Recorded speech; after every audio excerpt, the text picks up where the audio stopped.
Molta expectació a l'Església de l'Assumpció per un concert molt especial.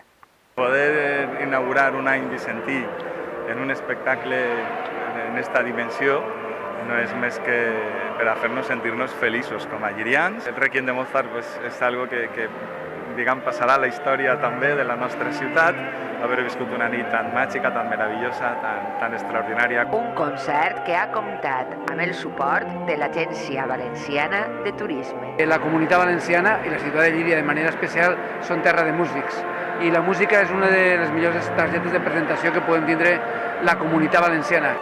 Música que marca l'inici de l'any jubilar vicentí. El primer acte inaugural de l'any vicentí, a més el marc incomparable com és la nostra església de Llíria, és algo que no hi ha paraules.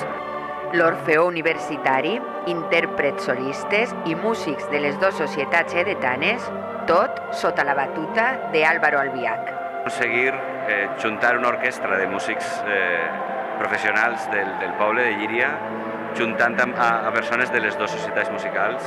Un llarg aplaudiment per un concert que ha deixat moments com aquest.